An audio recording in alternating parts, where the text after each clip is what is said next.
నమ్మకం ఉంది అని చెప్పి ఒక డిక్లరేషన్ ఇచ్చి రావాల్సి వస్తుంది. ఇది గతం నుంచి జరుగుతున్న ఆనవాయితీ. కానీ దురదృష్టవశాత్తు ఏంటంటే ఈ దేవస్థానంలో దాదాపు 1000 మందికి పైగా ఇతర మతస్థులు.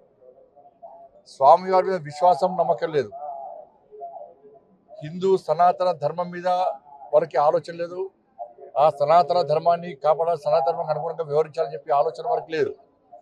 అటువంటి ఉద్యోగస్తులకు, అటువంటి వ్యక్తులకు టీటీడీలో ఉద్యోగాలు ఇవ్వడమేంది, వాళ్ళు ఇంకా కొనసాగించడమేంది? ఎప్పుడో ఒకసారి మార్పు జరగాలి. అరే గతం నుంచి ఉన్నారు వాళ్ళు, మేము ఏం చేయలేమంటే అది చాతకంతరం అవుతుంది.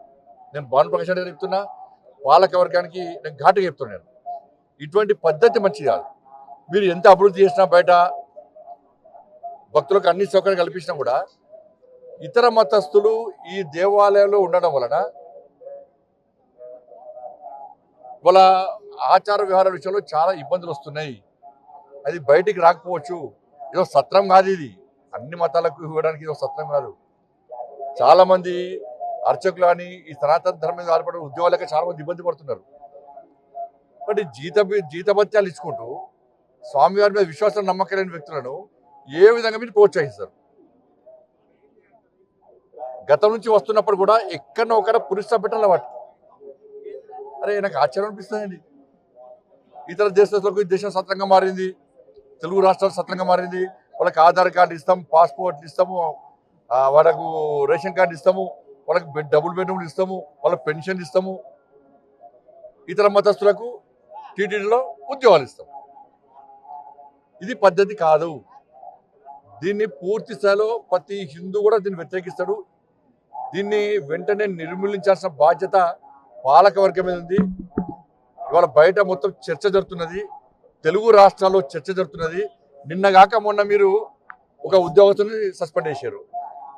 అంటే బయటకు వస్తేనే మీరు సస్పెండ్ చేస్తారు తప్ప దీని మీద ఒక విచారణ జరిపి ఎవరెవరు ఉన్నారు, ఎవరెవరు ఈ సనాతన ధర్మానికి వ్యతిరేకంగా, టీటీడీ నిబంధనలకు వ్యతిరేకంగా వ్యవహరిస్తున్నారో ఎందుకు మీరు ఎంక్వైరీ చేస్తున్నారు? ఎందుకు నిర్మించలేకపోతున్నారు? ఇది ఓట్ బ్యాంక్ పాలిటిక్స్ కాదు. ఓట్ బ్యాంక్ పాలిటిక్స్ కోసం కూడా టీటీడీని ఉపయోగించుకుంటే అంతకన్నా మూర్ఖత్వం ఇంకోటి కాదు, ఈ పిరిగితనం ఇంకోటి కాదు. నేను దయచేసి మళ్ళీ విజ్ఞప్తి చేస్తున్నా, ఇది ఏ ఒక్కరి ఆస్తి కాదు, ఇది హిందువుల ఆస్తి. స్వామివారి విశ్వాసాన్ని నమ్మకూడని హిందువుల యొక్క ఆస్తి తిరుమల తిరుపతి దేవస్థానం. అటువంటి ప్రాంతంలో ఇతర మతస్థులకు ఉద్యోగాలు ఇచ్చేటువంటి పరిస్థితి నుంచి బయటికి రావాలి. ఉన్న ఉద్యోగస్తులను వెంటనే తొలగించాల్సిన బాధ్యత వాళ్ళ టీటీడీ పాలక మండలి ఉన్నది. నిన్న మతము రెచ్చగొట్టడం కాదు, వాస్తవం. ఒక మసీదుకు చర్చికి పోయి ఒక నామం పెట్టుకొని నేను పోతే నాకు ఉద్యోగం ఇస్తారా? నాకు రాణిస్తారా? నేను అరే మసీదులో చర్చిలో మాత్రం ఇతర హిందువులకు అవకాశాలు ఉన్నాయి. కానీ ఇదే సత్రం అయిదమన్నా ఇక్కడికి వస్తున్నాయా పైసలు ఆస్తి అంతా కూడా? ఎవరు ఆలోచన ఇది? ఎప్పుడు మారుతుంది? ఇంకా మారాల్సిన బాధ్యత, మార్చాల్సిన బాధ్యత ఉందా లేదా? ప్రభుత్వాలు మారుతున్నాయి, పాలక మండళ్ళు మారుతున్నాయి, కానీ ఈ పద్ధతి మాత్రం ఇతర మతం తొలగించడం మాత్రం మారతలేదు. ఈ పద్ధతి మంచిది కాదు. దీన్ని వెంటనే నిర్మించాల్సిందిగా నేను డిమాండ్ చేస్తాను. ఇది మంచి పద్ధతి కాదు. కేంద్ర హోంశాఖ సహాయ మంత్రి బండి సంజయ్ గారు నిన్న తిరుమలలో శ్రీవారి దర్శనం చేసుకున్న తర్వాత బయట పాత్రికేయ మిత్రులతో మాట్లాడుతూ టీటీడీలో దాదాపు 1000 మందికి పైగా అన్య మతస్థులు ఉద్యోగాలలో ఉన్నారు, వాళ్ళనందరినీ కూడా వెంటనే తొలగించాలి. నేను కోరటం లేదు, హెచ్చరిస్తున్నా. టీటీడీ బుద్ధి మారలేదు, ప్రభుత్వం పట్టించుకోవటం లేదు అని తీవ్రమైనటువంటి ఆరోపణ చేశారు. కేంద్ర హోంమంత్రి ఈ రకమైనటువంటి ప్రకటన చేశారంటే ఆయన నివేదిక ఏమన్నా తెప్పించుకోకుండా మాట్లాడి ఉంటారా అన్నటువంటి ఒక ప్రశ్న. అందులోనూ పక్కనే ప్రస్తుత టీటీడీ పాలక మండలి సభ్యుడిని పెట్టుకొని మరి ఆయన ఆ ప్రకటన చేయటం జరిగింది. ఒక పూర్వ అధ్యక్షునిగా నేను బండి సంజయ్ గారి ఆ మాటల్ని తీవ్రంగా ఆక్షేపిస్తున్నా. ఇది వెంకటేశ్వర స్వామి ఆలయం మీద బండి సంజయ్ చేసినటువంటి దాడిలాగా నేను భావిస్తున్నా. దాదాపు 5-6 నెలల క్రితం టీటీడీ బోర్డు సమావేశంలో వాళ్ళు మాట్లాడి బోర్డు సమావేశంలోనే వాళ్ళు ప్రకటించినటువంటి సంఖ్య టీటీడీ ఈవో టీటీడీలో 22 మంది అన్యమతస్థుల్ని గుర్తించాము అని సాక్షాత్తు టీటీడీ చైర్మన్ అయినటువంటి బిఆర్ నాయుడు గారు కూడా ఆ రోజున పత్రికలలో చెప్పటం జరిగింది.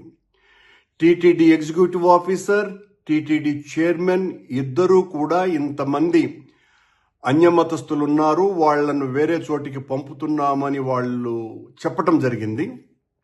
కానీ నిన్న బండి సంజయ్ గారు వచ్చి 1000 మంది అన్యమతస్థులు టీటీడీలో ఉన్నారు అని అంటే మీ ప్రకటన వెనుక కుట్ర దాగి ఉన్నదా?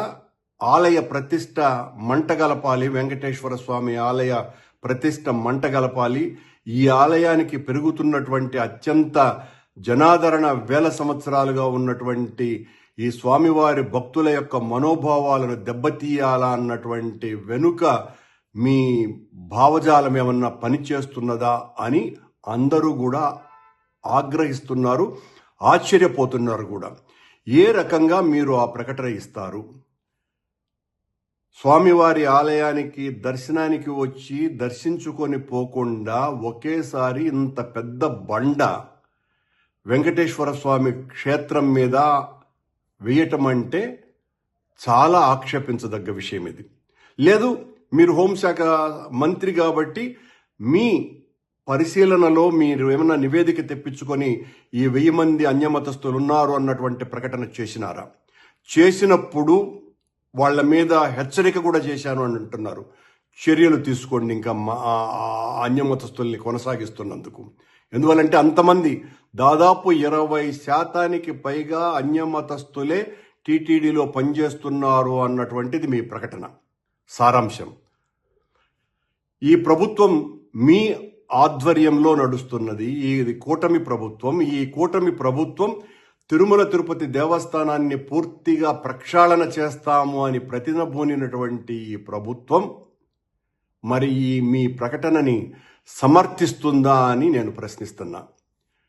బండి సంజయ్ గారి ప్రకటనని టీటీడీ చైర్మన్ కానీ, రాష్ట్ర ప్రభుత్వం కానీ, సనాతన ధర్మ పరిరక్షకుడైనటువంటి పవన్ కళ్యాణ్ గారు కానీ, ఎగ్జిక్యూటివ్ ఆఫీసర్ కానీ, ఏ ఇతర అధికారులు కానీ 24 గంటలు పైగా గడిచినా కూడా దీన్ని ఖండిస్తూ ఒక్క ప్రకటన కూడా ఇవ్వలేదు అంటే వాళ్ళు ఆ ప్రకటనకి లొంగన్నా పొయ్యి ఉండాలా, లేదా బండి సంజయ్ గారు చెప్పినటువంటిది నిజమని భావిస్తూ అన్నా ఉండాలా?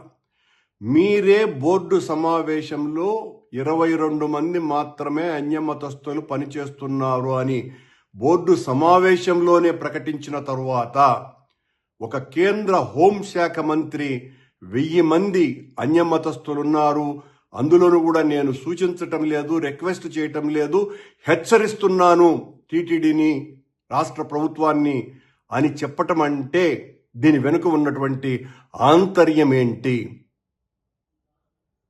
దీని మీద వివరణ ఇవ్వాల్సినటువంటి బాధ్యత రాష్ట్ర ప్రభుత్వం మీద ఉన్నది, టీటీడీ అధికారుల మీద ఉన్నది. అందులోనూ కూడా పక్కన పాలక మండలి సభ్యుడిని పెట్టుకొని ఆయన ఆ రకమైనటువంటి ప్రకటన ఇవ్వటం, ఇది టీటీడీని మొత్తాన్ని అవమానపరచటమే. టీటీడీ యొక్క పాలక మండలినే కాదు, టీటీడీలో ఉన్నటువంటి ఉద్యోగస్తులనందరినీ కూడా తీవ్రంగా అవమానపరచటమే. దీని మీద ఉద్యోగ సంఘాలు కూడా స్పందించాల్సినటువంటి అవసరం ఉన్నది. తిరుపతిలో ఉన్నటువంటి పౌరులందరూ కూడా దీని పట్ల చాలా తీవ్రమైనటువంటి బాధను వ్యక్తపరుస్తున్నారు.